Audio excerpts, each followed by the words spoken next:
Welcome to episode 11 of the Critical Coach podcast.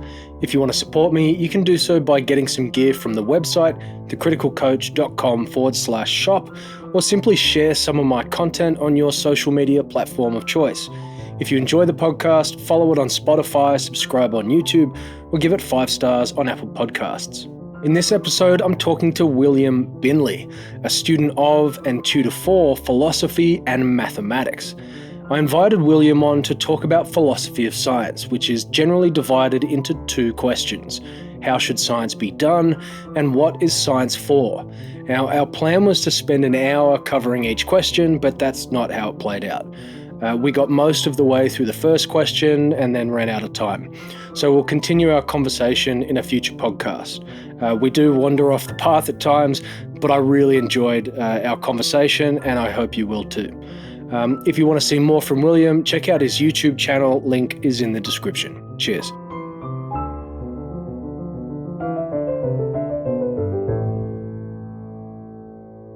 I know who you are, but the people listening may not. Do you mind just giving us a quick sense of what you're doing at uni, what you're studying? Sure. So I'm doing a dual degree. One degree is an arts degree, and I'm doing an extended major in philosophy. Within the philosophy degree, I pursue formal logic and critical thinking. I have other interests, such as philosophy of science and philosophy of mathematics. They're pretty much my favorites, and I like most philosophy, but they're my favorites. My other degree, which is the mathematics degree, I'm doing a extended major in pure mathematics. And I finished all of my philosophy electives, and now I'm just trying to finish out the rest of the mathematics degree. I'm about 2/3 of the way through that. Occasionally, I tutor philosophy when my university doesn't have enough PhD candidates to hire. They stoop to my level, and I have to give some classes. Other than that, I just run a YouTube channel, and I coach Brazilian Jiu-Jitsu a couple of nights a week. Cool. Now, your YouTube channel, you've got quite a bit up there already about philosophy of science and some of the stuff you were just talking about, the sort of filling in at the university, doing some teaching work. Yeah, that was actually my strategy. I was improvising there when the lockdowns hit as a response to the COVID-19 pandemic. All of the classes went online, and I could detect some stress in the virtual classrooms. We were tutoring over Zoom, and most of the students were first years, so they were already stressed, and everything going online made things even more stressful. It was compounded by the fact that they were science students, so they're all either in an advanced science degree or a Bachelor of Science, and were being made to do assessments in philosophy.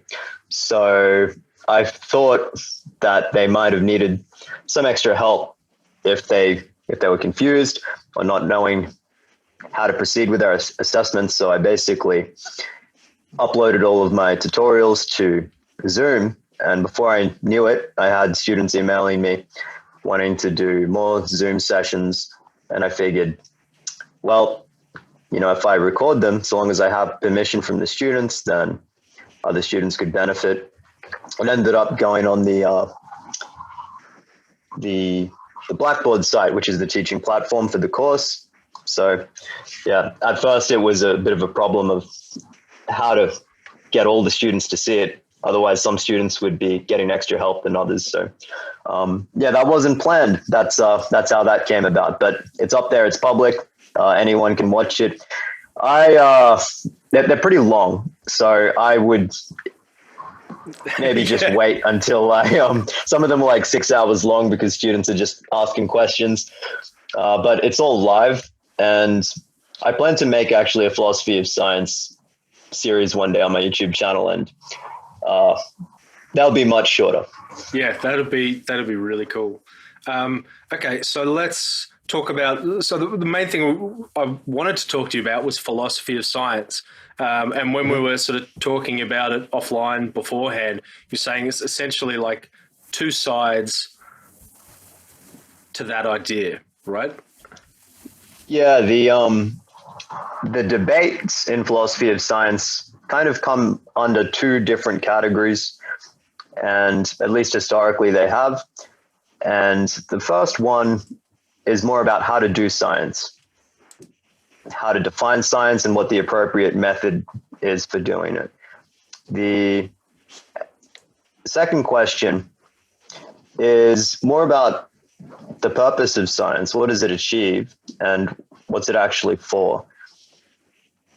So the first part seems, well, the second part seems like my limited understanding of philosophy. That does seem like, not how should it be done, but why should it be done? What ought to be the purpose of doing science seems something that's much more of a philosophical one. I wouldn't have thought that the first part of how it should be done would be philosophy. Oh, no, because I guess you've got epistemology, don't you?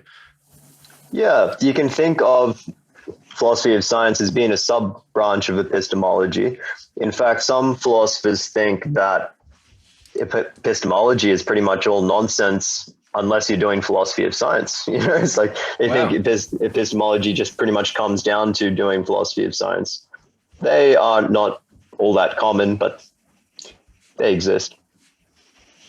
Okay. So do we want to get into it? We'll start with how it should be done. Sure. So, a bit of a summary. If we go back to ancient Greece with Aristotle, actually just a bit before that, if we go back to Plato, Plato basically thinks that you can uncover features of reality with just pure reason. So the idea of having to conduct experiments and make observations Plato was not sympathetic to that idea. And in fact, he was suspicious of it because, there's always some doubt about our sensory capacities.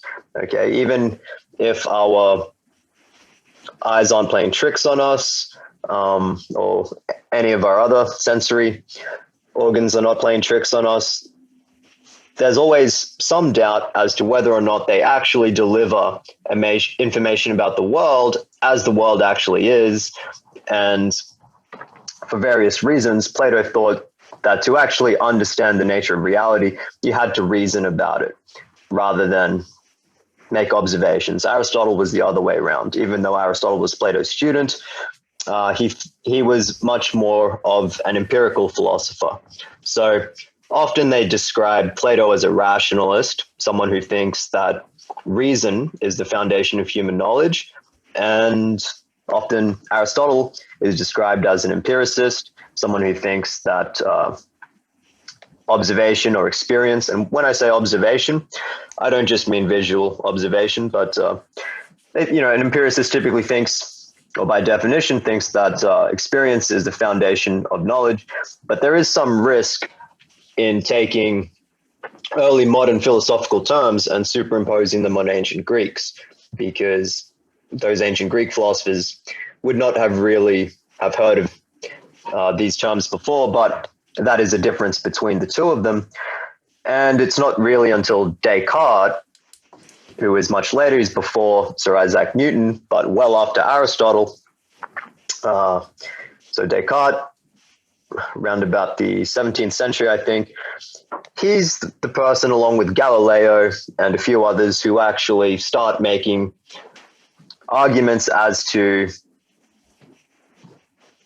arguments in favor of science being quantifiable. Before that, mathematics was seen not as something that could be applied to tell us things about the real world, because the objects of study in mathematics are abstract entities.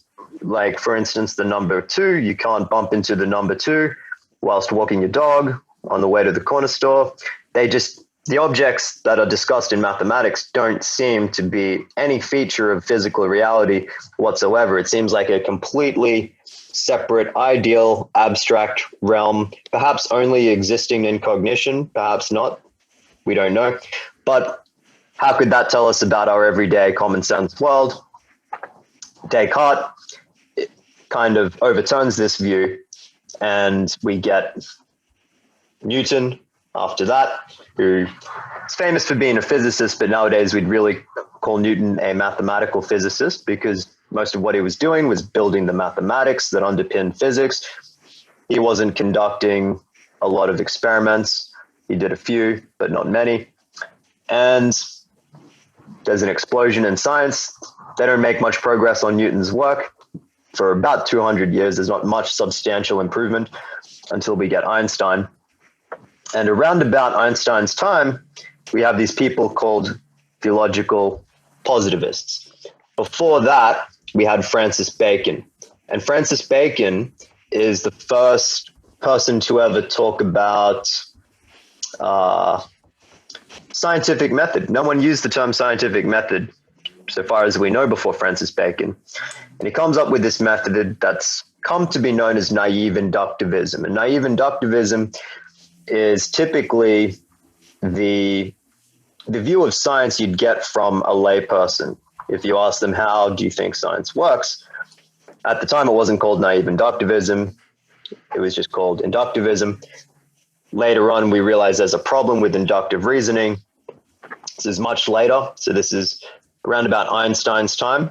We realized there's a problem with inductive reasoning. So inductivism, which was probably the first version of scientific method, or the first explicitly formulated version of scientific method, relies on inductive reasoning.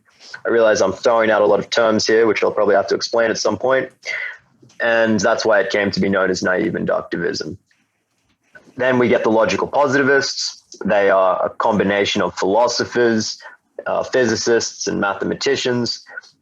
They have some pretty radical views at the time, but it came to be quite widely accepted. And part of their project was to solve this problem with inductive reasoning. It was like a rescue attempt for the scientific method, because the scientific method relied on inductive reasoning. Yep, go on. It's like to try and save the baby with the bathwater. Yes, pretty much. The scientific method seems to rely on inductive reasoning. There was a problem with inductive reasoning. So that's what they're trying to do. They're trying to save inductive reasoning because that would save the scientific method. They also take this view that philosophy is really like a translation service for science, and for it to do anything else is meaningless. It really should just be a way of making sense of scientific statements, because science talks about entities that seem so far removed from our everyday experience, such as particles and things like that, or, subatomic particles, all sorts of things that we never actually see. So these statements need to be given meaning. That's the job of philosophy. This view is a rare case in philosophy of something that gets pretty wide acceptance and then eventually gets pretty widely overturned. So before we go any further, can you just explain what inductive reasoning is? Yep. So inductive reasoning, there are many kinds, but the main one we'd be concerned with here is called enumerative induction. So if I make an observation of some kind of object, let's say a koala, and I notice that it's gray, and then I observe the next koala I observe turns out to be gray. I could observe a sequence of koalas and notice that they all have a property in common, property of being gray. Then I might make a generalization that therefore all koalas are gray. Now, there's obviously an issue with sample size here, but you're never going to see the entire population of koalas. Maybe there's a pink koala out there, and you just can't search all time and space to verify how each koala looks. Nonetheless, it seems like each instance of a koala, you'd think would increase your level of confidence. Yeah, like essentially like probability. Yeah. I'd say more like statistics. Yeah. Okay. Yeah. And the problem of induction, it's a very meta problem, but there's a few problems already. Is that well, actually, when you mention probability, you know, if you think of probability as a particular outcome over the set of all outcomes. So, for example, heads or coin, it's like 1/2. One possible, one outcome. The possibility that would be heads would be 1/2 because there's two possible outcomes, and heads is like one outcome. If you imagine like a set of all koalas, there's potentially like an arbitrarily large number. Yeah, you don't know what the potential number of outcomes are. Exactly. So it's difficult but basically impossible. You'd have to be able to observe all of space and time at the same time, or at least all of planet Earth. Maybe there are other planets with koalas, where there are planets sufficiently similar to ours. You'd have to observe everywhere to, exclude these outlandish possibilities to know how many possible outcomes there are. But then you'd also need to know that how many were gray. So yeah, if you were to conclude after seeing a large number of koalas that all koalas are gray, this would be called induction. The problem of induction is when we try to justify the use of inductive reasoning. It sounds like it's sort of standing behind an assumption despite incomplete information. There is certainly an assumption at play with induction, and the assumption is that the future will resemble the past. That's one way to say it. Or that the laws of nature won't change. They'll stay regular. They'll remain uniform. That's one way of saying it. Because if we think of another example, such as the sun rising in the morning, now I know technically it doesn't rise, but I'll speak this way for ease of speaking. When we make the supposition that the sun will rise tomorrow, we are making assumptions about the laws of nature, that they remain uniform, that they will never change. Perhaps at one point in the very early history of the universe, they did change, because prior to the Big Bang as a singularity, there would have been different laws of nature that would govern whatever happens there. And there wouldn't have been any space. So I was like skimming through the Wikipedia entry for philosophy of science before we started, and I think it was talking about naive inductivism, and it gave the analogy of a chicken. Now, every day the farmer comes out and feeds the chicken. At least that's what the chicken sees, because it comes out day one, gets fed, day two gets fed, day three gets fed. The chicken assumes that the farmer comes out every day and feeds them. But at one point, the farmer comes out and kills the chicken. Yes. Yeah. Yeah. So on that morning, the chicken might reason inductively that because it's this time of day or whatever it is, the sun has come up, I'm about to get fed. But, it's about to be dinner. So yeah, it's like it's asked a question that's, I guess, well, maybe asked the wrong question in the first place, or the framing of it is too narrow. And so you're sort of making an assumption based on your limited perspective and thinking that that's an accurate model of what happens everywhere, I guess. Mm-hmm. Yeah. And there's also an assumption about causal reasoning. Okay. So, for instance, let's say a dog whose owner walks it. Every time the owner reaches for the leash, they go for a walk. So, let's say this happens every morning.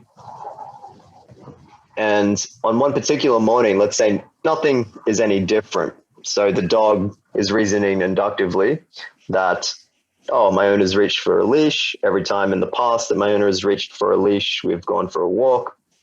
Notice that the dog has had some sensory stimuli and then had another experience. So it's had some experience, the experience of seeing the owner reach for the leash, and then the experience of going for a walk.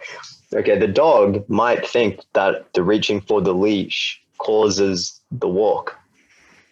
So inductive reasoning seems to also be underpinned by assumptions about causality.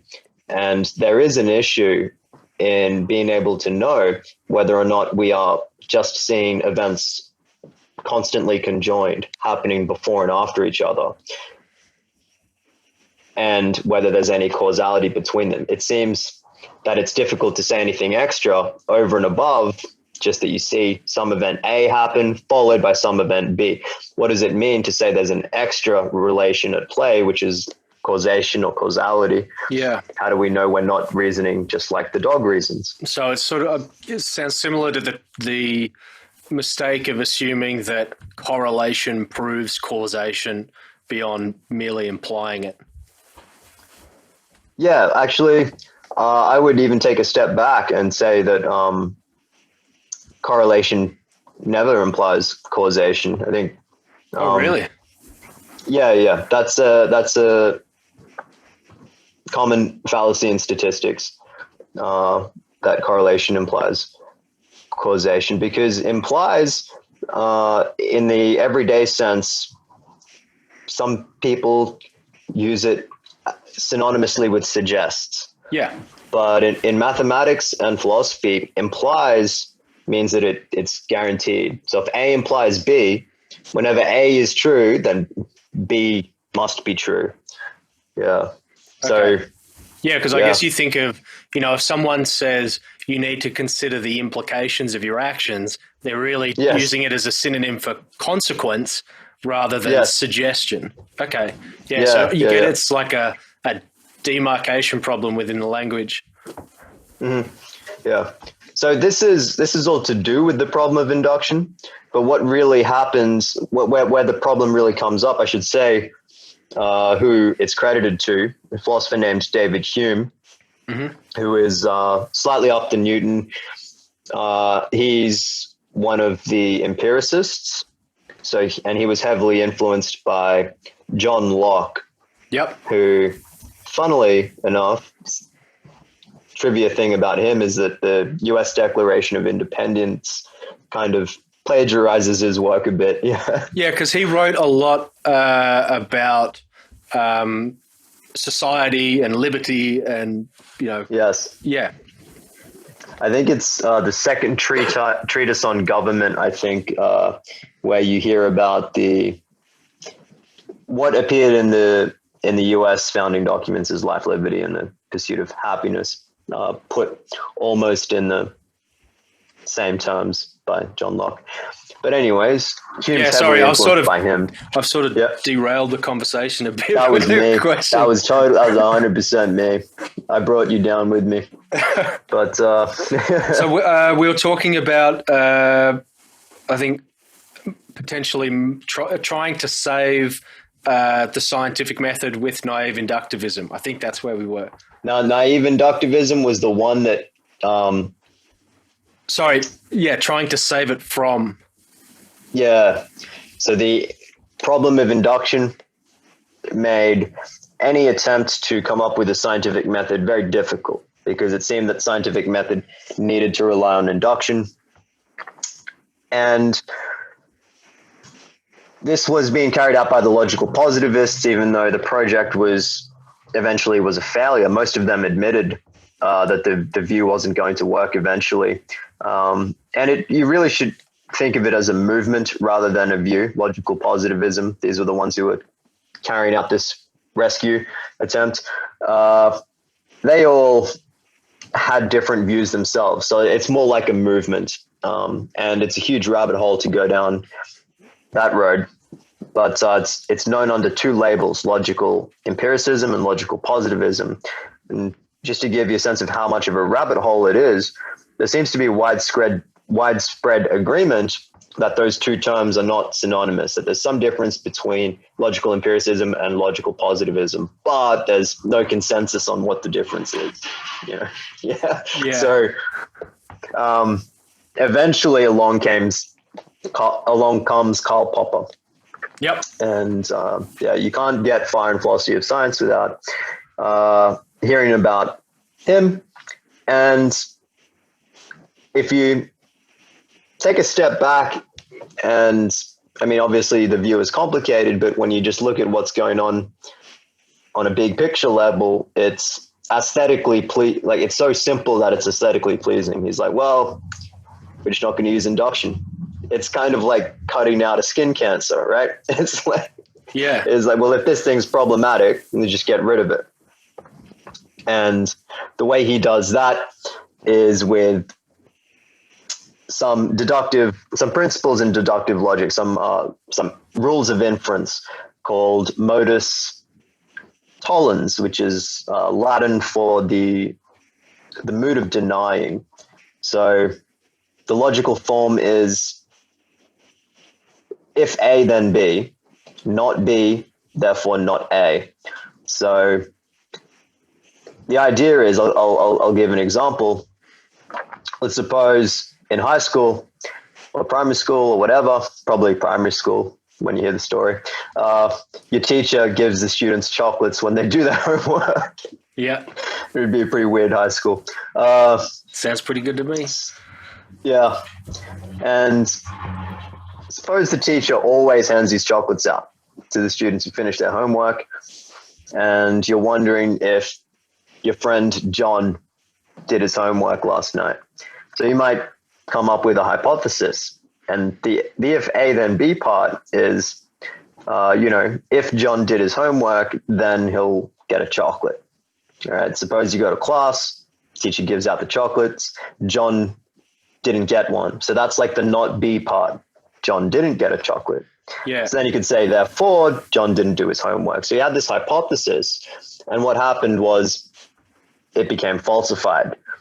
So rather than trying to make observations and confirm hypotheses, what Popper advocates is that you come up with a hypothesis and you try to falsify it.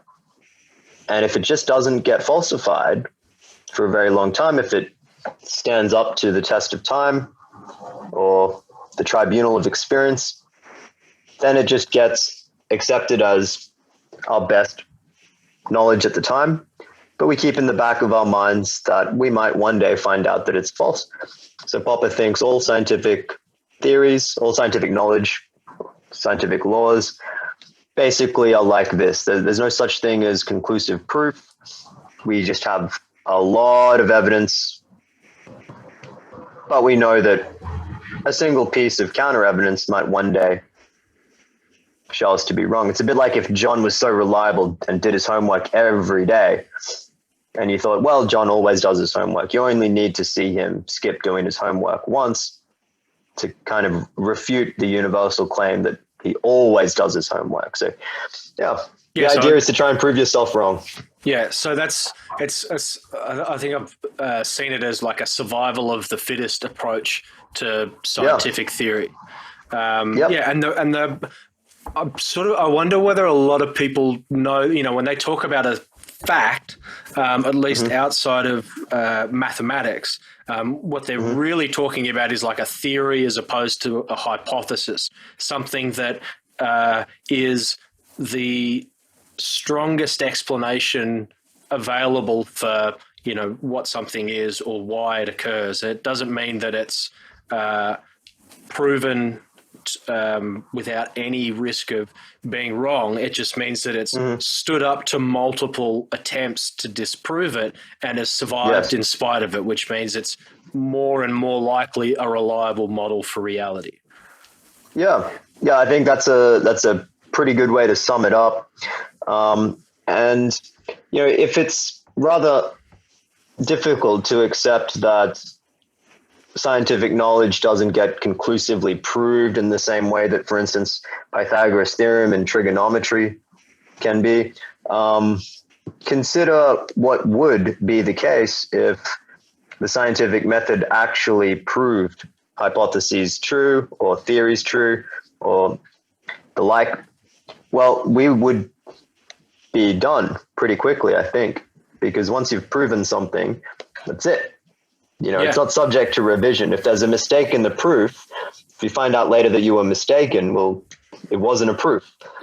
Proofs are pretty final. And I think if you look at the history of science, it's just revision after revision, scientific revolution after scientific revolution. You get Descartes and Galileo, and then after them you get Newton. If they had proved if they had proved their physics, what their physics said about reality to have been the case, you couldn't have someone come along afterwards and provide something that refuted it. Yeah. And then after Newton, the same thing happens. You get Einstein, and you just wouldn't have progress because proofs kind of just drive the nail and the job's done. The science would be done. Yeah. we'd be very close to finishing it. Yeah. So we've got so falsifiability, the idea of making a claim that can be proven wrong is sort of like one of the big tenets that comes from Popper. And on the flip side of that, you have, some where people will make like a supernatural, non-falsifiable claim. You see it with, like if anyone's ever looked at, James Randi's stuff, debunking. Oh yes, he debunks a bunch of people. Hey, yeah. Yeah, he spent like a lifetime doing it, and that they are making claims that are just you can't prove them false. That doesn't mean they're not true necessarily, but they're not applicable to the scientific method. And that's an excellent point. And the other one, I can never remember. I think it's the idea of naturalism, right, which is tied into the scientific method, which is that there is a real observable universe. It's not just all going on in our heads and all that sort of stuff. Yeah, that might mean scientists might use the term naturalism differently. I'm not sure. But because when philosophers talk about naturalism, they are talking about people who, often philosophers, who think that if you want to know anything about reality, don't do metaphysics and just do science. Or in other words, that doing metaphysics basically comes down to doing science. There's no such thing as first philosophy. There's no branch of philosophy that can really help you understand reality or get at reality at all, unless it's science. That's naturalism in philosophy. I'm sure scientists use the term naturalism, and perhaps it has a different meaning. Was that your question? You wanted me to talk about falsifiability and naturalism?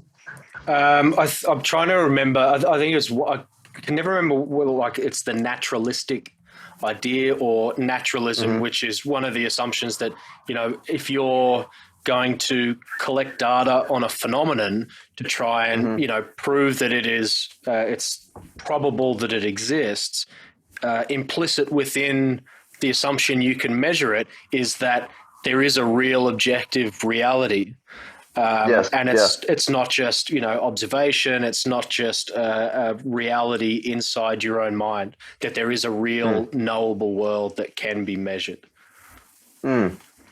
Yeah.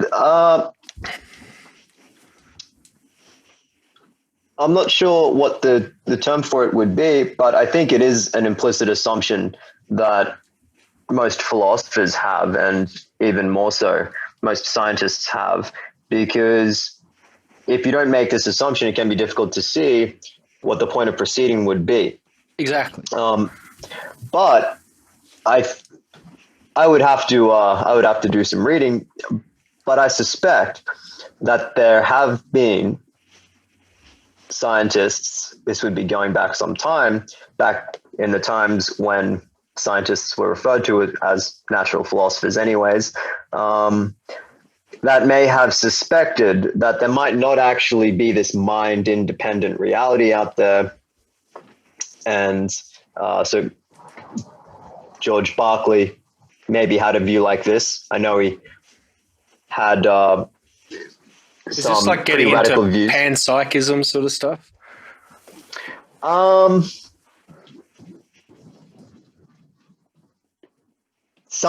It could be related to panpsychism. Panpsychism, the view that everything is conscious. Is that what you mean? I might be mischaracterizing it. I think panpsychism is the idea that consciousness is created collectively, that it's like a separate entity, and that we all contribute to it, or something like that. I've heard it brought up a few times, but I'm not 100% on it. Yeah, panpsychism is typically the view that consciousness is everywhere. But for each panpsychist, there'll be nuanced details about their view. Yeah, my understanding is it's also not a falsifiable claim either. Yeah, it would be difficult to see how that's falsifiable because,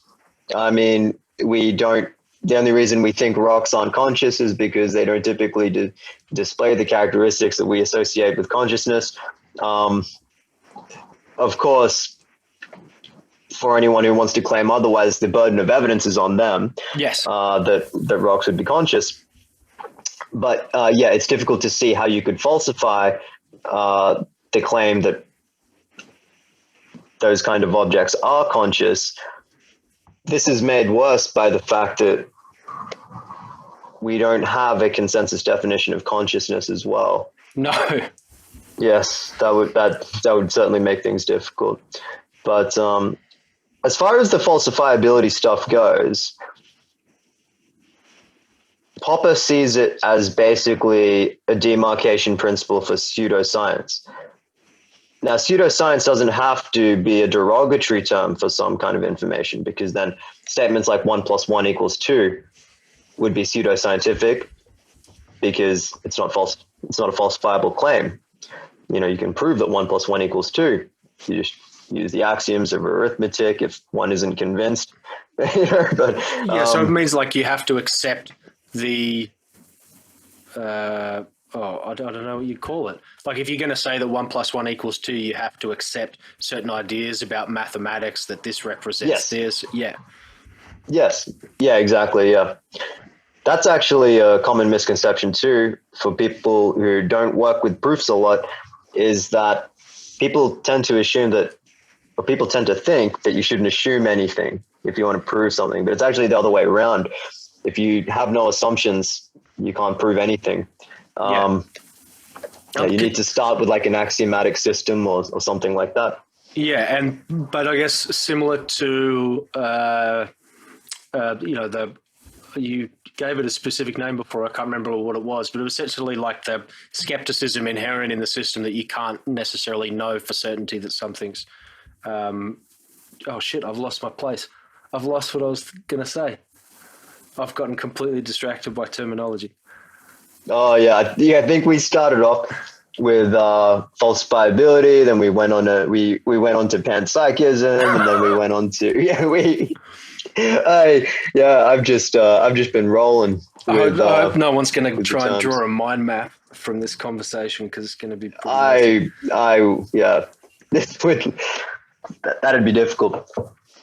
All right, let's come back on track. Where were we? I think we got to Popper, falsifiability, and I don't know, there are a few other things in there as well. So Popper basically saving the scientific method by going, we'll just get rid of inductive reasoning. Yeah. Yep. So, the scientific method, according to Popper, didn't require inductive reasoning. Instead, it was a deductive method. Modus tollens: if A, then B, not B, therefore not A. That's the logical form that underpins his method. His method's often known as falsificationism or hypothetico-deductivism. he called it himself the method of conjectures and refutations, because by conjecture, he means what we typically nowadays call a hypothesis. You just propose some hypothesis, and then you try to falsify it. So that's where the conjectures come in. And falsifiability is his way of distinguishing science from non-science, or science from pseudoscience. So is this trying to get around the demarcation problem between what is scientific and what is pseudo, or cargo cult science or junk science? Yeah, it's a bit of a 2-for-1 special. So this is how we do it, and this is also how we define science. Yeah. Okay. By falsifiability. Okay, so talking about it, hypothetico-deductionism, falsification, and there was, I think you were saying his terminology was something conjecture. The method of conjectures and refutations. Yeah. Okay. So he was an opponent of the logical positivists, and he was heavily influenced by them, but in the end didn't agree with what they were doing. I think even the opponents of the logical positivists, the chief opponents of them, were influenced in some way by them.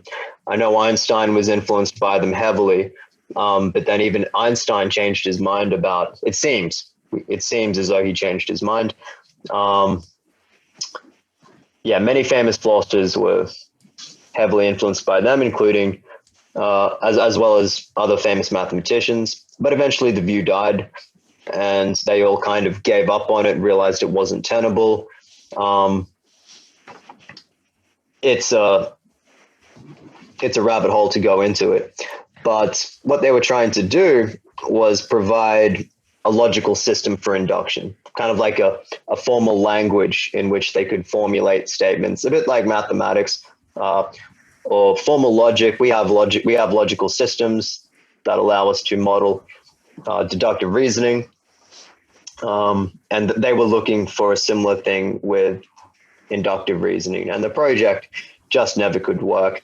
Popper's philosophy, his philosophy of science, was the replacement. Nowadays, he's actually more popular among scientists than he is among philosophers. But yeah, he's basically a heavyweight in philosophy of science. Okay. So is he sort of the final word thus far on it, or is there more after Popper? There's more after Popper. So someone comes along. I mean, there's a lot of objections. In fact, many of the strongest objections to Popper's philosophy, he preempted.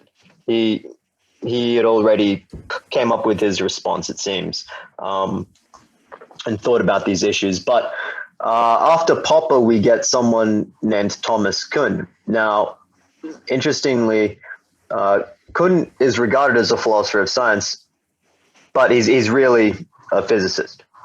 By education, he's a physicist. During those times, the line is not as fine-grained as it is now. And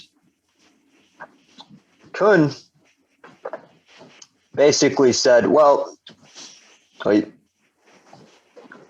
science doesn't really proceed according to how Popper says all the time. Because what Popper says is you have like a single hypothesis and you want to test it. You design this experiment to test it, which is that's an interesting thing in itself. A lot of people talk about studying nature and conducting these experiments. Notice when we conduct these experiments, we aren't observing natural phenomena at all. We're trying to simulate natural phenomena because everything's artificially contrived. All right. If you just wanted to study the natural phenomena, you've already got the world out there to look at. You see, why would you create an experiment when you've got the actual phenomena that you can just go and observe? What's problematic about just observing the natural phenomena is that you can't pull variables apart. Yeah, you sort of lose control over the circumstances of the experiment. Yes, exactly. Yeah. So that's an interesting side note. That experiment is often misunderstood as just the observation of natural phenomena. It's not. It's entirely unnatural. Yeah, that seems the observation of natural phenomena seems much more like a maybe a data collection process rather than a, testing and retesting process. Yeah. Yeah. Kind of just like going after the data that's already out there, right? Yeah, like, if you're out there, I don't know, in the jungle looking at animal behavior and just, collecting it, and then, you get enough of it, you might be able to make some inferences, but I guess you wouldn't know, just be, I have observed these things. Yeah. Yeah. But what was that? Yeah, so Thomas Kuhn comes along and he says, okay, suppose you do things according to Popper's. You have a hypothesis and you test it, and let's suppose you get some experimental observations that refute your hypothesis. Now, scientific statements are not insular, all right? They're all interconnected, all right? How do you know whether the hypothesis which has been falsified in your experiment is the one you intended to test, or one of the auxiliary hypotheses assumed in the background, right? So it's like the dependent assumptions that go along with what you're looking at? Is that what it is? Yes. Yeah. How do you know whether it's one of those dependent assumptions which has been falsified, or the one that you're trying to test? Which one do you reject? And which one do you need to replace? Because when you reject a hypothesis, you need a replacement. It sounds like it's looking at something similar to the older problem with naive inductionism, which is, you're not sure whether you have sufficient information about the environment or the phenomena to sort of construct an investigation or, to form the right question. Yeah. The conclusion, if we get back to the koalas, the conclusion that all koalas are gray is difficult to justify. What Thomas Kuhn is saying is, suppose you've identified a hypothesis to reject after an experiment. How can you justify that it's this hypothesis which is responsible for the anomalous results you get in the experiment, rather than one of the other dependent hypotheses? So in summary, his point is that you can't test hypotheses individually. They're tested as groups. When you run an experiment, you're not subjecting a hypothesis to testing. You're testing the whole system. Oh, yeah. Okay. Yeah. I think I get what you're talking about now. Yeah. So again, to do my, show my intellectual laziness, going back to the Wikipedia article, talking about, I think the example they were giving was Einstein's cross, which is like a light, like an optical illusion, or something similar to that, where you're looking at something that in truth is two lights, but when you look at it through the lens of a telescope, you actually see five lights. And the dependent assumptions are that, the technology of the telescope provides an accurate representation of what it's looking at.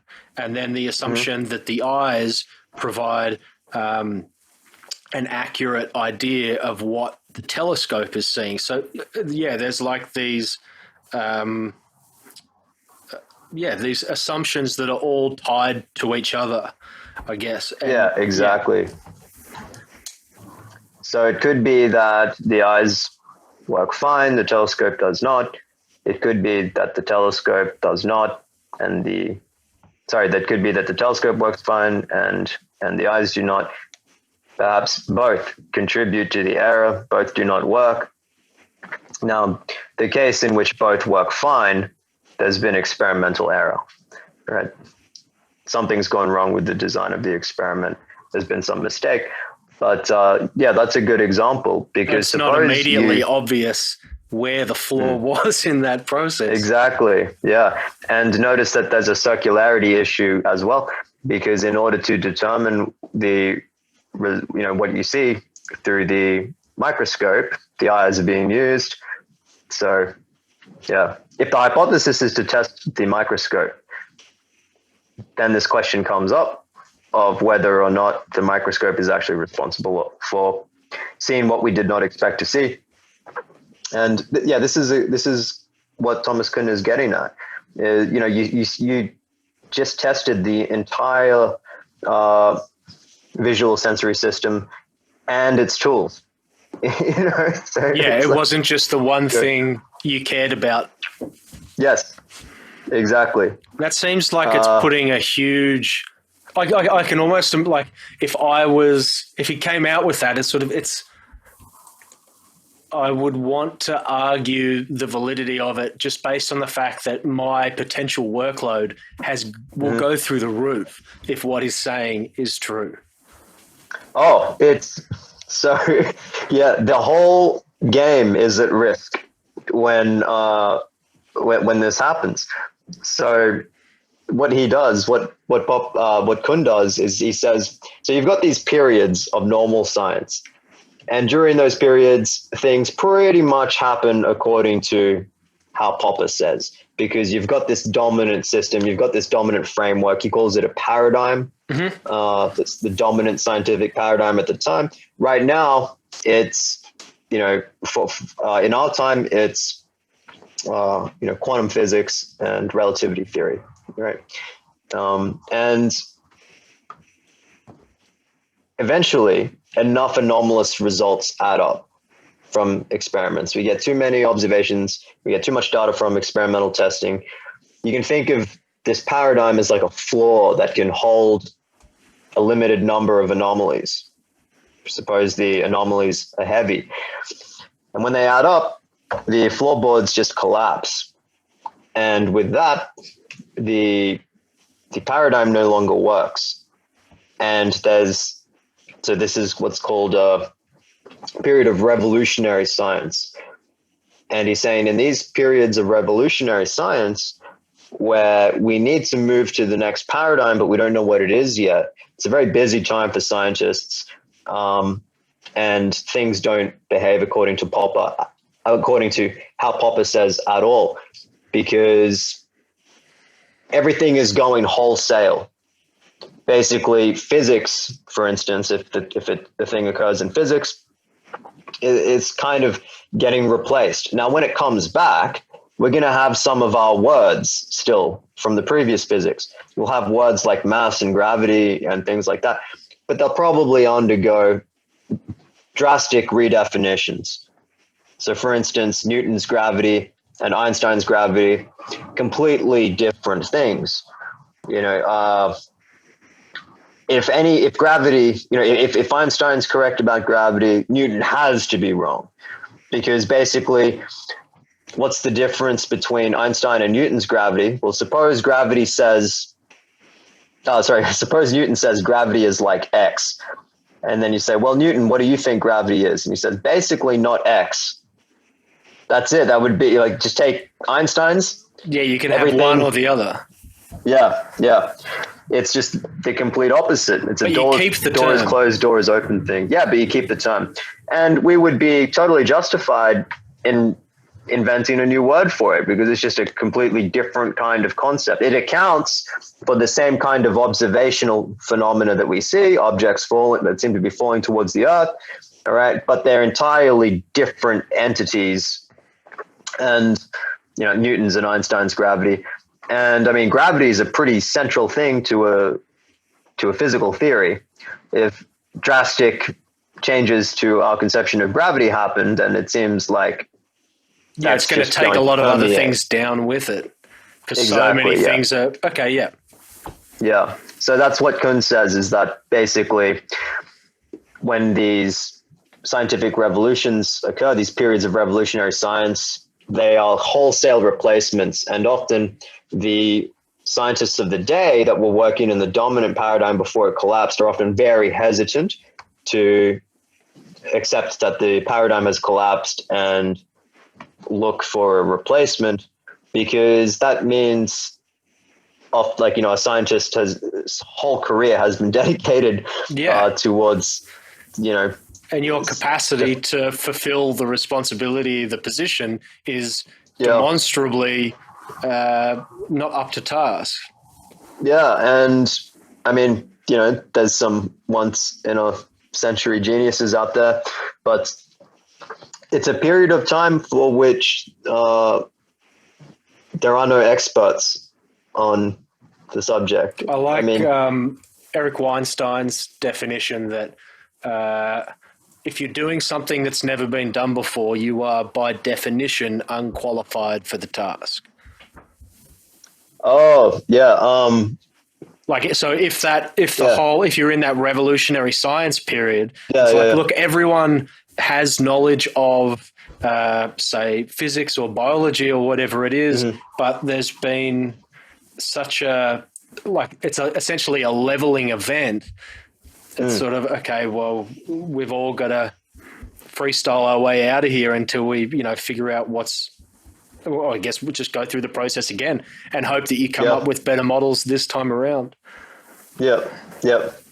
And in the dominant paradigm, it solves problems. And,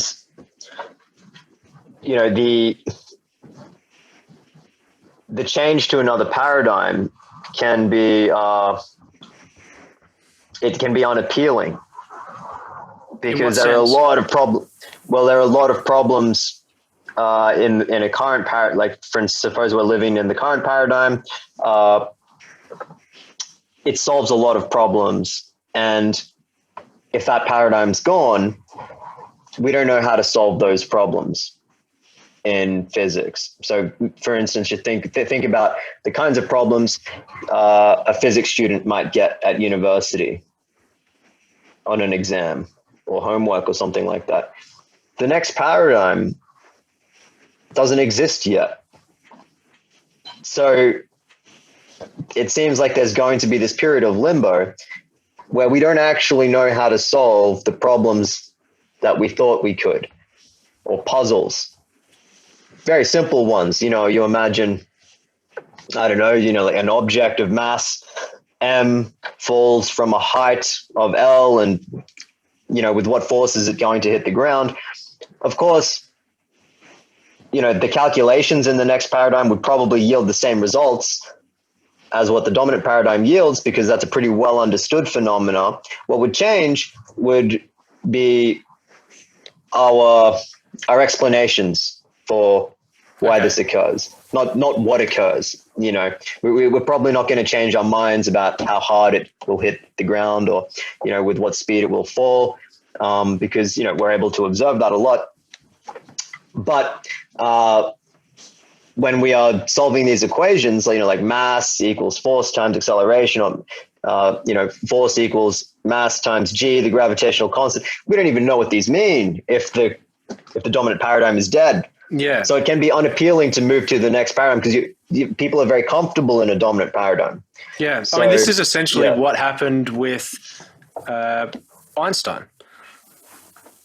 Yes. At first he was ridiculed. Yeah. Yeah. And it was, I think, talking about, it explains so much. And then when you get to a certain scale, it's not explaining. I think it was talking about the transit of a planet was miscalculated, and people came up with ideas that, there must be another planet closer to the sun that we can't see that's affecting all of this stuff. And that wasn't, they're trying to, I guess they sort of wonder whether that breaches Occam's razor. It's sort of like, hang on, you're inserting an entire planet into this to sort of salvage your hypothesis. Maybe you just have, your method of answering the question is just bad, rather than saying, there must be a whole planet there. That's an interesting case you bring up. I forget which planet was which, and I forget which one it was discovered. So maybe.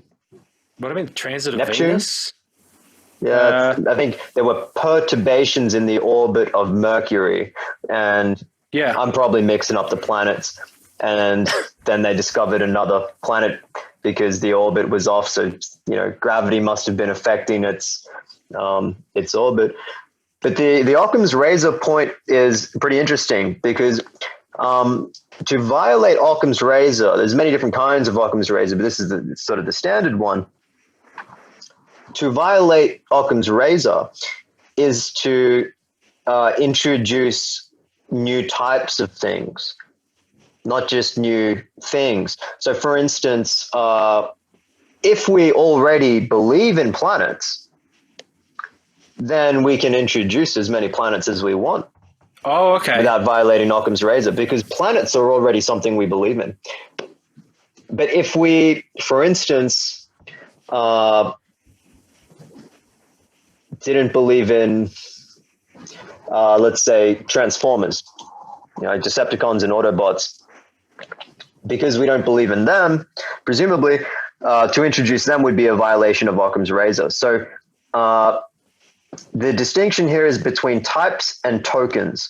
So for instance, if you have, let's say you have two $5 notes, all right?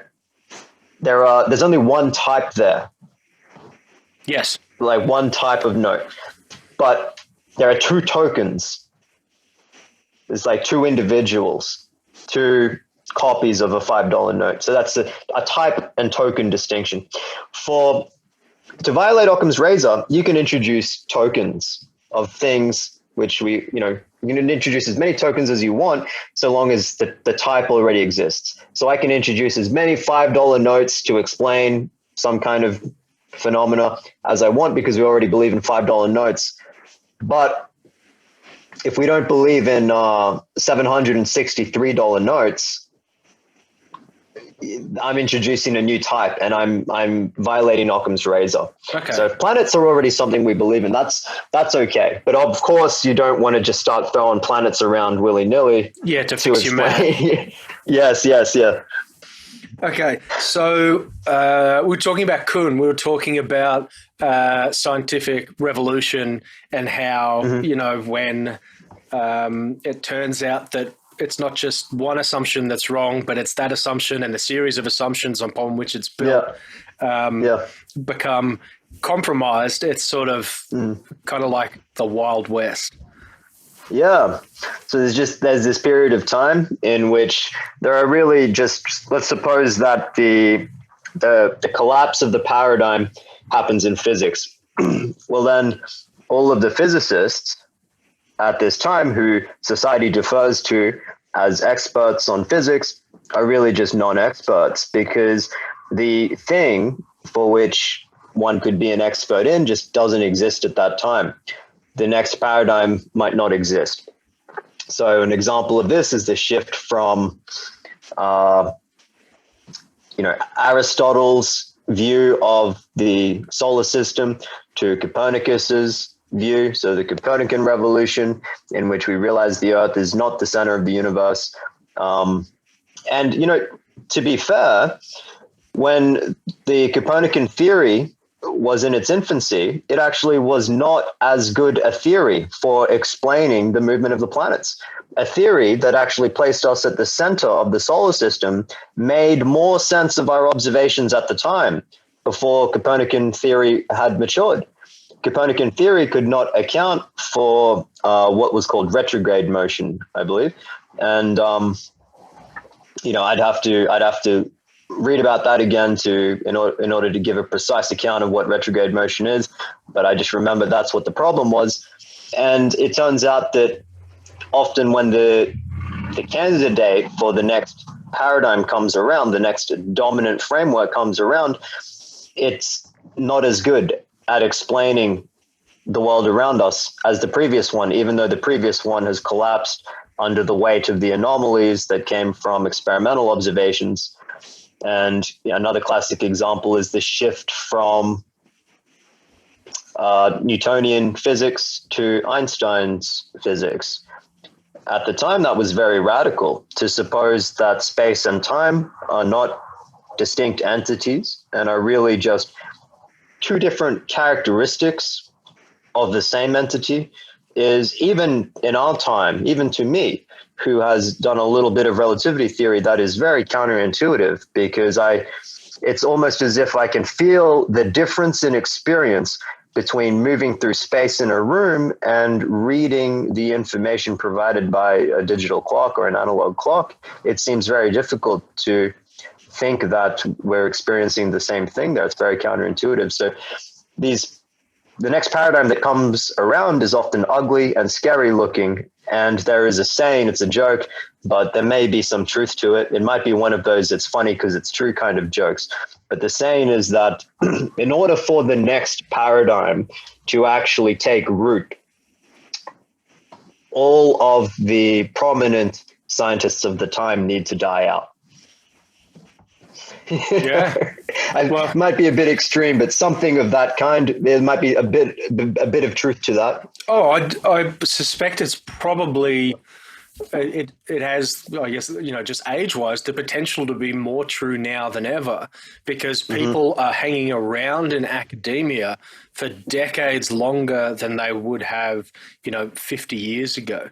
Yeah, that's probably a function of life expectancy now. Yeah, I think that's part of it. I think if you look at who the heads of all the Ivy League schools are in the States, you can predict their age. I think you've got like an 80% chance of predicting it accurately just based on the fact that that they're the head of an Ivy League university. The likelihood that they are, I can't remember whether it was a septuagenarian or an octogenarian, is like 80%. Whereas, yeah, and you do the same thing with US presidential candidates. Like I think they were saying for the last 30 or 40 years, maybe it was a little less, 20, 30 years, each year was the oldest series of candidates, and the next year it became older again, and the next year it became older again. So whereas before you had people getting into the race in middle age, whoever wins the current US presidential election, they will be the oldest president to ever sit in office. Jeez. Were you following some of the, when the campaign trail kind of started? There was that guy, Andrew Yang. Did you see much of him? Yeah, sure. He's pretty young, wasn't he? Yeah, certainly. Yeah. Yeah, he probably would have been the youngest to have ever gotten in. I'd have to check, but if he got in, I didn't think he was going to have much of a chance at all. But no, he certainly didn't make it to the final five. You had younger people like Andrew Yang, like Pete Buttigieg, Tulsi Gabbard, who were all, comparatively young.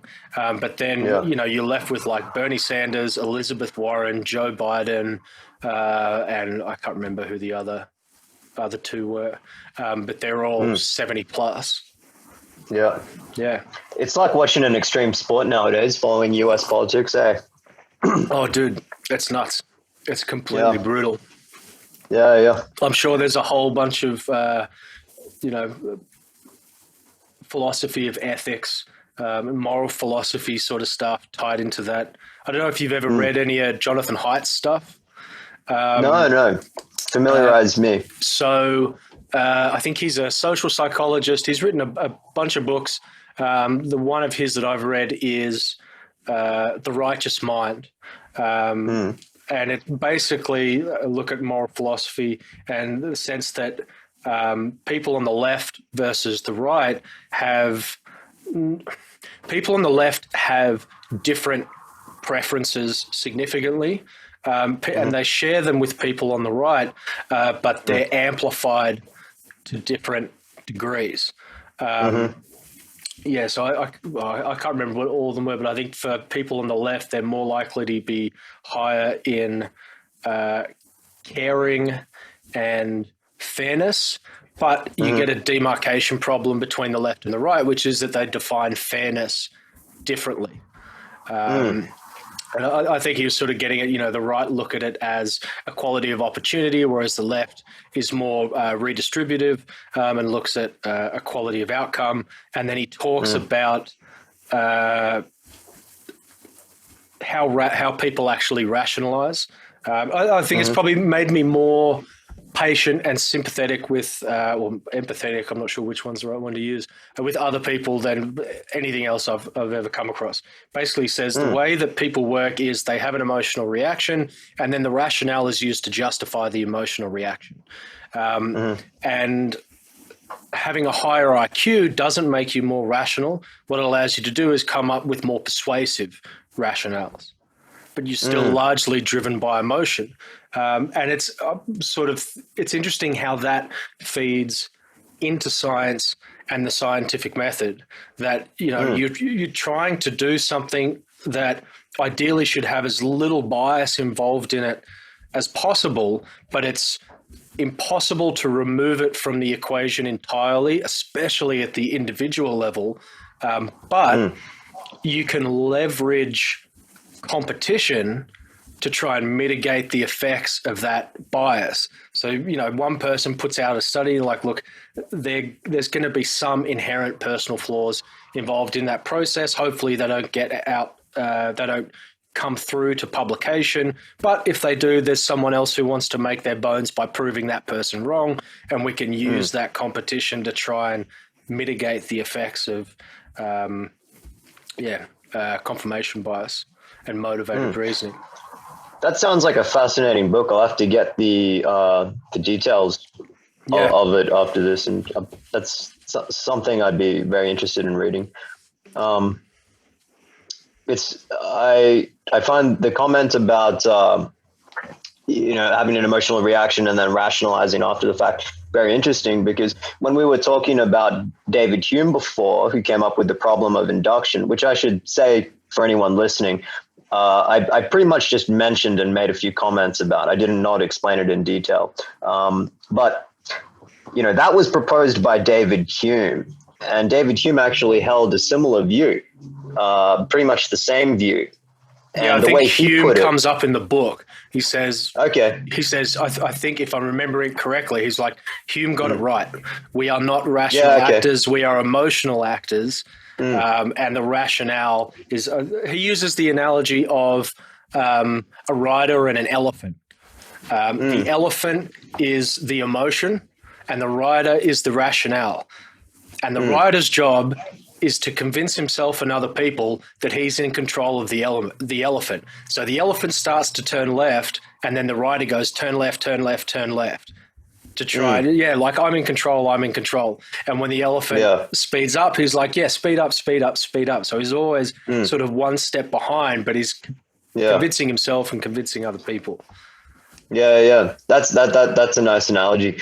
I think the way that Hume put it was that reason is a slave to the passions. Yes. Oh, yeah. Yeah, that's it. That sounds like an interesting read. Yeah, he's done a few other ones, which I haven't got. His most recent one was with Greg Lukianoff, The Coddling of the American Mind. And I think the one before that was maybe called The Happiness Hypothesis. It's sort of about like looking at Stoicism and ancient wisdom to try and get a sense of a somewhat objective sense of what choices can you make to increase the likelihood that you will live a good, enjoyable life on the long-term scale, not on the short-term, I want to feel good right now scale, but I want to be good in aggregate over a lifetime. Yeah, I'm fascinated by Stoicism, particularly Marcus Aurelius's Meditations. And I get emotional when talking about being emotional and rationalizing after the fact. I get emotional when I read that book because it was never intended for publication. And here you have someone who's pretty much the most powerful individual in the world of his time, writing a personal book to oneself. It was just his personal notebook. It seems as if he never intended anyone to see it. And it's just full of these principles in which he's trying to make himself a better leader to his people. And he's constantly reproaching himself for when he thinks he fails to live up to his own expectations. And this is, there's always the difference between how a politician presents oneself to the public and what they actually think. That the public is often suspicious as to whether or not what you see is what you really get. I think this is a classic case of what you see being really what you get, because this was a private look into the man's inner thoughts. He's writing as if no one's going to read it. Exactly. And there's nothing in there there's nothing in there which I wouldn't describe as anything other than noble. I must admit, like I've got it. I've got a really nice, smallish version of it, and I got about halfway through it. Mm-hmm. And then I don't know what it was. It's dated, isn't it? Well, it wasn't so much. I think part of what makes it difficult is that there is no narrative structure. It is just him, noting things over time, whether it's to remind himself of their importance or to, things that he's come to know, come to realize, so that he doesn't lose them in the moment, something like that. And it became really difficult. It's almost like a perfect coffee table book in the sense that you could just pick it up, have a quick skim through it at any point, and you'll probably get something good. And then you put it down and come back another time. But I went into it like I was reading a book, and that's not. It's not what it is. Yeah, it's like a disorganized journal. There's no structure. There's no plan to it, or certainly not a treatise or an essay. So try and get back to, we're talking about Kun. What comes after Kun? Well, after Kun, we get to pretty much now. And now it really depends who you ask. There are philosophers who are inductivists still, but a more modern kind of inductivism where they are cognizant of the fact that inductive reasoning doesn't help a scientist prove hypotheses. The conclusions that are drawn from inductive generalizations are subject to revision. They're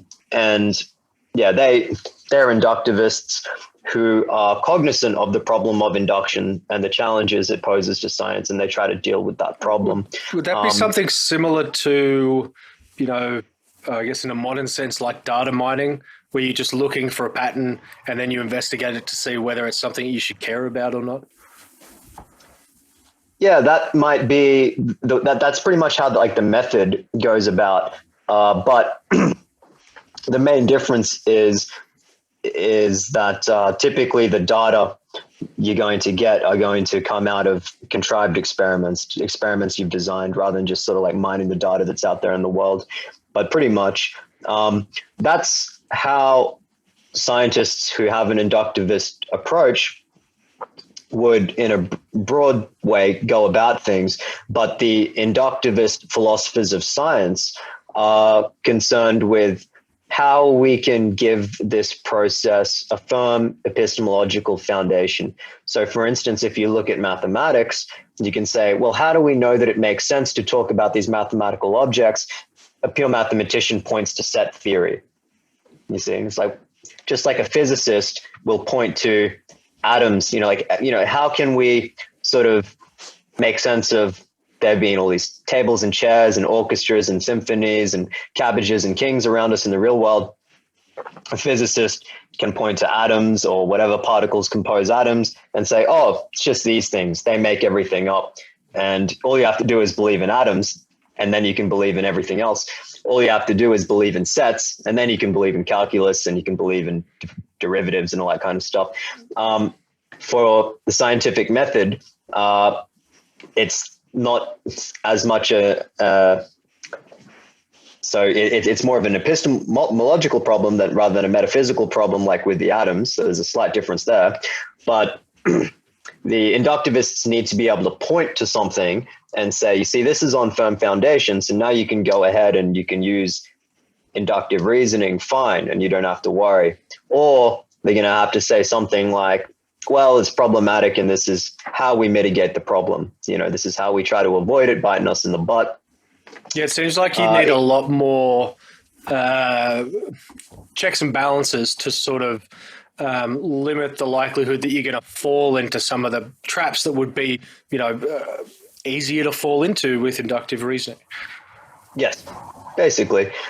You've also got the Popperians or the falsificationists. They are the most popular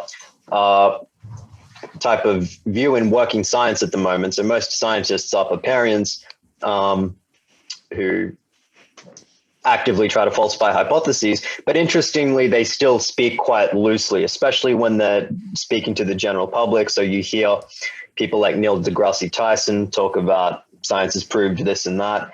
I think, he knows that in science he's trying to falsify hypotheses rather than try to conclusively verify them with anything. But if he spent like the whole time defining terms up front, he'd never get to do what he really wants to do, which is get people enthusiastic about science. Exactly, yeah. And in philosophy, the Kuhn actually was not as popular in philosophy or science as Popper was. His view was not as popular because it has some pretty drastic implications for science, which is interesting because he was the scientist out of the two, whereas Popper was a logician, was a philosopher and a logician. But nonetheless, something out of Kuhn's philosophy needs to be appreciated, which is what I think is the fact that it's very difficult to isolate a hypothesis. I think a lot of stuff that Kuhn has said is hard to believe, and I should probably elaborate on what some of that stuff is. But I think he really hit the nail on the head when he pointed out the fact that hypotheses are tested in groups. In fact, the smallest unit is a whole system. There's no smaller unit than that can go into a test. It's kind of like the caliber of a weapon. It takes the caliber of the entire system, and you can't put anything smaller in. The weapon's just not going to fire. But yeah, I should tease out the rest of the implications of Kuhn's view, because that gets pretty a bit mind-blowing. It seems significant. It seems you would hope that it inspires a sense of responsibility and humility in people, and almost like the idea that it's Kuhn's idea. You want to think of it like it's constantly looking over your shoulder, saying, you're going to be remembered. Make sure it's for the right reasons and not because you flogged a dead horse long after it was dead and rotting. Yeah. Yeah. There are some things that happen when the paradigm shift occurs, which don't get replaced structurally. So for instance, if we look at, so nowadays we have actually in the past there was this theory called the ether theory of light. And basically light seemed to be a wave, and waves seem to they seem to require a medium to propagate through. So many of the physicists at the time proposed that there was this medium that just permeated the space around us called ether, and light traveled through the ether. The light waves traveled through the ether, just as the like water waves. Try to conceive of water waves without there being this water medium for the wave to travel through. It's difficult to imagine. Yeah. So they had these equations that modeled some behavior of light, specifically the reflection and the refraction of light, and they were called Snell's laws. And Snell's laws were made with the ether theory of light in mind. Now, it turns out that after we rejected the ether theory of light,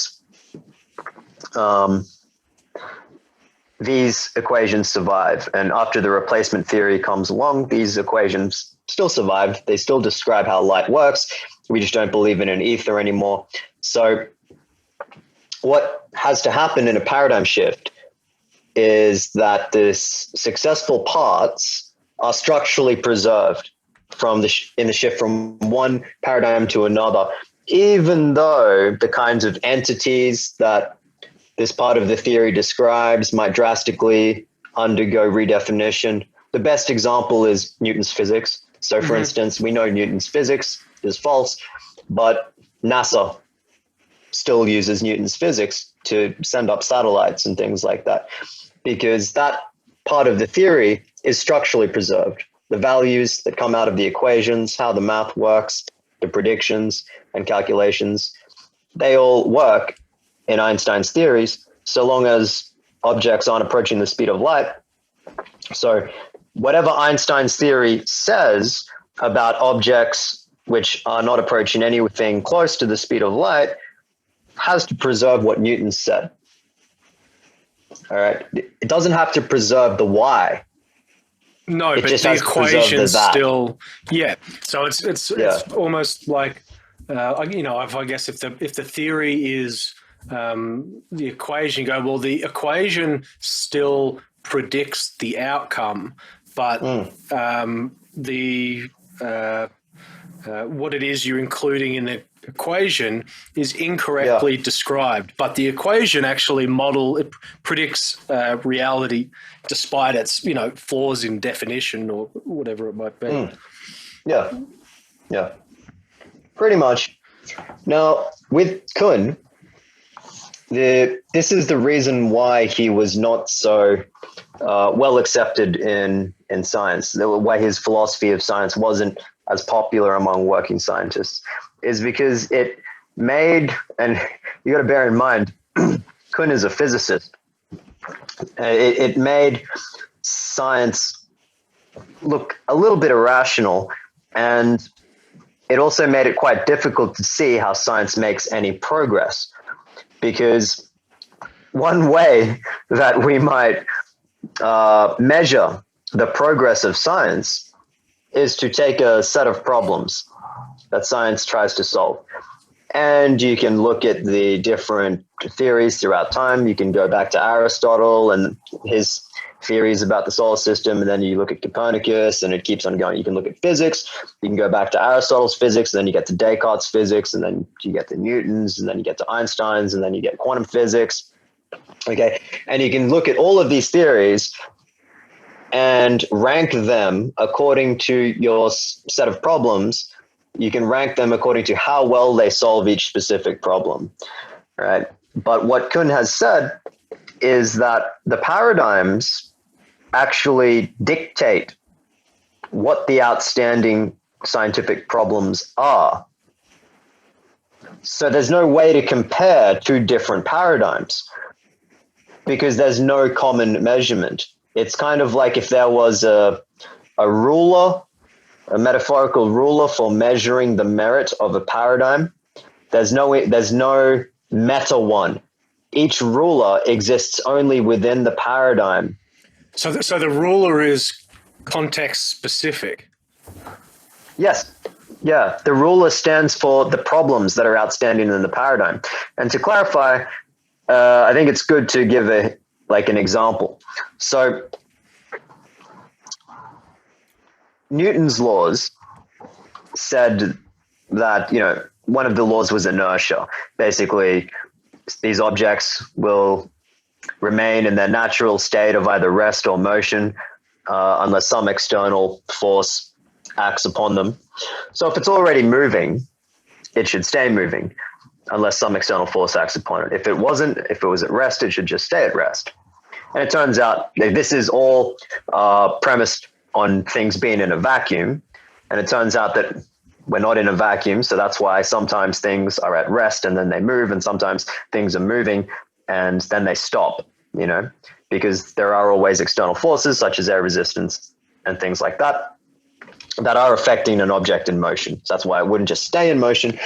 Whereas Aristotle he believed that there was when an object moves, he believed every object's natural state was rest. And when an object moves, it's because some impetus. The translation from ancient Greek is like impetus, right? I forget what the ancient Greek word is, but then it gets translated into Latin as conatus, which is a bad translation because that kind of means tendency. So this is before the concept of force. So that's why it's confusing. Mm-hmm. You know, they need to come up with a way of explaining motion, but they don't have this concept force.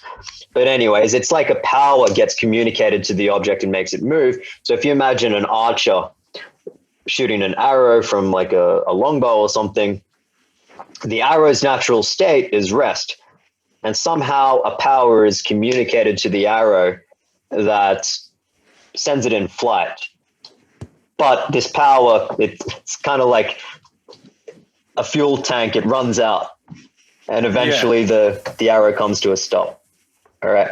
So in Aristotle's physics, everything's natural state is rest, which means when the archer fires the arrow, when the archer lets go of the string and the arrow shoots through the air, the problem is explaining why the arrow moves.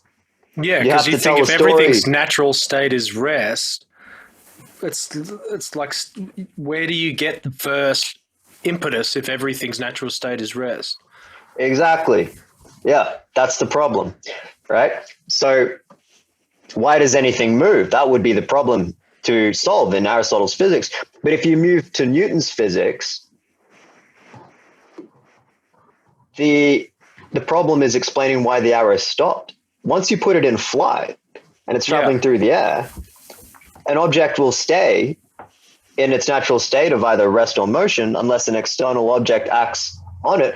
Well, once this arrow is in motion, well, you don't really see anything act on the arrow to make it stop. The problem is explaining why it stopped, and then you have to tell a story about air resistance and things like that. Yeah, which he wouldn't have been aware of at the time. Or might have been aware of, but not able to... I'm trying to remember the timeline for it. It probably would have had gravity involved in it. The explanation would make reference to gravity because Newton conceived of gravity as a force. So that would be the force acting on the arrow, and then it would pull it towards the surface of the earth. Yeah, that makes sense. Yep. Aristotle didn't have anything like that, although the word that he used, which gets translated into the Latin as gravitas, literally means heaviness. And it's just the property of wanting to return to the earth. Okay. Yeah. That's what the gravitas means. That is actually where we get the word gravity from eventually. But you can see, there's this difference between Einstein and Newton's gravity. Well, then you've got Aristotle's actually is another word. Yeah. Remember I said we'd be just fine in having two different words? Yeah. Aristotle's is another word. Granted, it's in another language, so of course, but yeah, so you can think of Aristotle's physics as one paradigm and Sir Isaac Newton's as another paradigm, and explaining why the arrow moves in Newton's paradigm is no challenge at all. It's exactly what you would expect. Whereas in Aristotle's paradigm, explaining why the arrow moves is problematic because it's not what we would expect if everything's natural state is rest, and vice versa. So the paradigms seem to themselves define the problems which need to be solved by scientists working within them. There doesn't seem to be, according to Kuhn's picture, an independent set of problems that live outside of any of the paradigms, which we can use as a way of ranking the progress of science as it shifts from one paradigm to another. And if there's no independent way of comparing paradigms, it seems that we're unable to ever say, well, the shift from paradigm 1 to paradigm 2 is progress. It's just paradigm 1 makes progress on its set of problems, and paradigm 2 makes progress on its own set of problems as well. There's never any you can think of them as different languages for which there's no dictionary to translate between the two languages. That's kind of hard to wrap my head around, because I would have thought you'd measure them. Difficult for me to wrap my head around. I would have thought, if you were going to have some sort of meta ruler, it would be, something like how well do they model and predict reality? Mm-hmm. But I guess the assumption is that you can that reality is constant and you can model it and you can predict it. Mate, that is excellent question. That's a really good one, because this is where it gets good. So reality is defined according to the paradigms. Yeah. Each paradigm describes a different world, so to speak. So for instance, in Aristotle's astronomy, they're talking about a completely different world, a world in which the Earth is at the center and everything else orbits it. In Newton's, that is reversed, and you have this force of gravity. So does this create like a circular reasoning problem? It's an incommensurability problem. I'm trying to remember the name of the tautology or like a teleological fallacy or something, where the conclusion is assumed like somewhere within the question. Begging the question or circular reasoning, that's similar fallacies to what you're describing. The one when the conclusion is assumed. Sorry, when the conclusion is. Yes, that's what I was looking for. Yeah, that's begging the question. Often circular reasoning and begging the question are used interchangeably by philosophers, even in published papers. But there is a slight technical difference. It's just usually never matters. It's like once you point out that there's a fallacy, that's enough. So does this come back to like the implicit assumptions of the paradigm? Yeah, because when you're talking about there being one independent external world, for which the view that you described is naturalism, and like that doesn't fit with Kuhn's view, because the only worlds we know about are the ones that the paradigms speak of. Even when you see, this is... Yeah, because you use the paradigm to define what a world is in the first place. Yes. And also, the paradigm in which you live helps you make sense of your observations of the world. Yeah. So when you look around your room, you think about the environment around you, you think in terms of space and distance, and you'll look down at the bottom right hand corner of your laptop to check the time. These are all concepts which you use to navigate your environment. These concepts come from the scientific paradigm that you're living in in our lifetime, which happens to be relativity theory and quantum physics. Obviously, quantum physics plays less of a part. We don't think about particles and subatomic particles and atoms and things when we look at our table, but at least time and space and all those kind of things, those are all concepts which you use implicitly. So we do it unconsciously in the back of our head to understand our environment. And so Kuhn's view is that there's no paradigm free way for individuals to make sense of the world that they see around them. So like it's almost like suggesting that there is no common language within which to define everything almost. I don't know. It's hard to come up with a sufficient analogy that sort of captures the complexity. I think language is a good one. That's a good one. You see, with actual natural languages spoken throughout the world, there are no universally accepted common languages. I mean, there's always these attempts, but most people you have like care Chomsky's work on similar stuff. Yeah, and then there was Esperanto. But even without a common language, we can learn each other's language. So if you're a French speaker, I could learn enough about your language and you could learn enough about mine that we could get by. and eventually would be okay. So we could kind of skip the common language. We could just not share a common language, learn a little bit of each other's, right? With the paradigms, that's not even possible. You see, not only is there not a common... So you have like a universality problem where Yes. you're looking for that. So I'm about halfway through reading The Blank Slate at the moment, and I don't have it in front of me, so I can't remember the guy's name. But he talks about, I think it was an anthropologist who, before people thought that cultures were quite distinct from each other. And this guy looked at it and said, no, there are actually human universals that are unique to each culture. And it actually ties into what I was talking about before with Haidt's work about there being a universal moral sense. And the analogy that he gives is, think about taste. You have, sweet, sour, savory, and a whole bunch of different things. Now, those tastes are universal throughout humanity, but they manifest in different outcomes when you look at cuisine across the world. So savory preference will result in different food in India to different food in China to different food in South America, but they're all drawn from the same root of savory. So you sort of find a way to explain divergent outcomes from the same source. And it almost seems like Kuhn is sort of saying that you're not going to it's a naive search in the first place because you can't find it, maybe, or no one has, articulated it yet. He actually takes the view that it can't be articulated.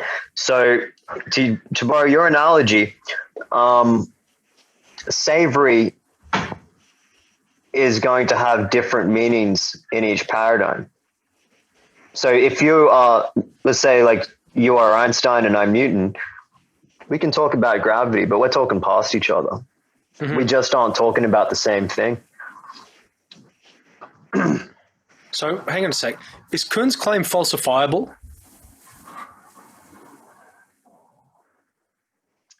Well, I mean, to say that's that an it's interesting question. Yeah, because if he's saying it's impossible, well, you could argue it's improbable, but impossible suggests that you can prove it.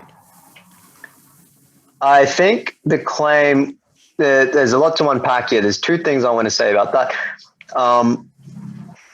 The first is that if you could create a common language for science somehow, which would be nonetheless very difficult, a common language which could just translate everything that every major scientific theory throughout history, probably just the mature ones.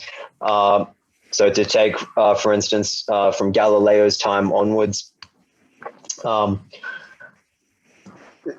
if you could do it and then somehow compare paradigms within this one language, then you would falsify Thomas Kuhn's claim because you would have done precisely what he said couldn't be done.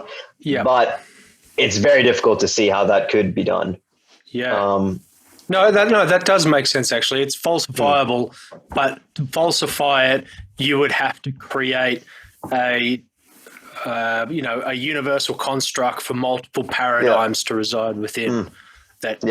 Now, presumably this paradigm has to make some assumptions about the world. So the risk is, which assumptions do you choose? Talking about? Yeah. Yes.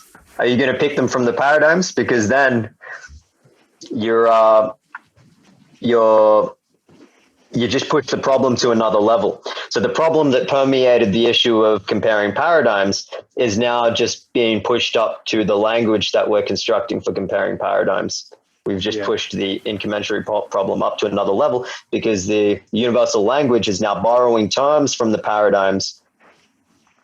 And the problem was to be able to make sense of the terms across paradigms. Yeah, so you get a whack-a-mole problem. Where you do. Solve this one, we go, but now you've created, Yes, it's like a hereditary illness it's just being passed on to the thing that's designed to solve the problem. Yeah. Yeah. It's like I think of that as it's revenge. like intellectual original sin. Yes, yeah. In formal logic, there are these like famous paradoxes, and sometimes if you try to solve one of the paradoxes, the solution, the attempt to solve it, just generates a stronger version of the paradox sometimes. Yeah. So the liar's paradox is a classic case of this, and they call that revenge. It's like, you tried to solve me, and this is what you get. Yeah. God, I've just like, my brain's doing backflips at the moment. It seems like it's sort of a rabbit hole that it's almost like you think it's a rabbit hole and you're going deeper and deeper, but what you're actually doing is like going around in circles and thinking that you're spiraling down, but it's actually just the same circle, and you're constantly dancing around the same problem and not getting anywhere. Yeah. Shit. So Kuhn actually, he makes this distinction between puzzles and problems. So the paradigms, what happens is the scientists working within a dominant paradigm are just really solving puzzles, and there'll be a few outstanding problems. So a puzzle, something for which humankind collectively knows how to solve, whereas problems he thinks of as something which no one has ever solved yet that we know of. Yeah. So are they in the sense that, like, are they unsolvable, or they're just out there waiting to be dealt with? Out there waiting to be dealt with, and the paradigm that you live in might eventually solve it, or it might not. Now, the paradigms are supposed to be reducing the number of outstanding problems. So if we live in a paradigm now, we're supposed to be reducing the number of outstanding problems. As soon as that number starts to increase, or we just somehow find ourselves thinking that it's impossible to solve this problem within our paradigm, then this paradigm shift occurs. And it's not something deliberate. It kind of just happens. You can think of it like a political revolution. It happens to the people in power, but it's carried out by some young people who are typically viewed by their society at the time as radicals. Yeah. Okay. We've gone for a while, eh? Yeah. I don't know what I think we were planning to go through the how should science be done part in an hour, and it's 1:30. Yeah. And I got a phone appointment at 2:00. Do you want to? Is there anything else you want to add to this part of it? Because I don't think we're going to get to the second part in time. Oh, yeah. I mean, like, we can do the second part some other time. That'd be great. The second part of the debate. Yeah. But for this, the last thing I'll add is that it seems like Popper is more prescriptive. He's descriptive and prescriptive. And by that, I mean, he takes himself to be describing how science actually works, but also providing a prescription as to how we should actually conduct science. Whereas Kuhn seems less concerned with being prescriptive. He doesn't seem to be saying, this is how we need to go about things. But maybe these are some of the problems you're going to have to grapple with in order to do it. Yeah, he seems to be saying that this is just how it happens. This is how science has unfolded in history, and yeah, I mean, for something that how it's going to continue. I mean, as an outsider looking in, I think you sort of come to it with the assumption that it's a relatively ordered world, but then Kuhn seems to just throw a pretty significant dose of chaos into the mix, and you need to be comfortable with a whole lot more. I mean, I guess you got the point that you can't really prove anything to a certainty anyway. So it's like there's a lot more chaos and uncertainty involved in the process than people probably give it credit for. Yeah. To summarize Kuhn, not quoting him, I'm just summarized what I've said about Kuhn. You can think of Kuhn's view as science proceeding pretty much the way that Popper says, and then there's a chaotic period, then there's just chaos. Maybe the chaos will end, but after it's ended, what you're left with is something entirely unrecognizable compared to what you had before.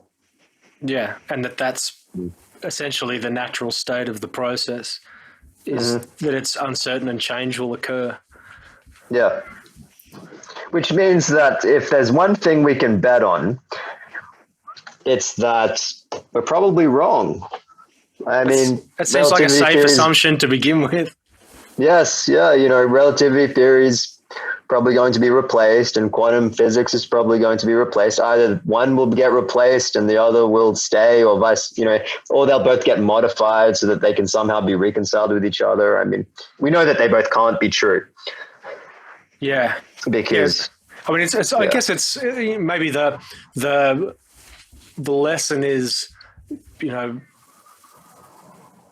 make sacred cows out of ideas. Like, you need to be prepared to kill your kids when it comes to coming up with ideas. If the goal is to be right, you're going to have to, well, I was going to make you have to break a few eggs to make an omelet, but you sort of, where's the omelet? But yeah. Yeah. You're really just breaking the eggs, making the omelet, then throwing it in the trash. Yeah. Okay. Oh, I might have to have an omelet for lunch. All right. Thanks for doing this, man. Hopefully we'll figure out another time to get on with the rest of it.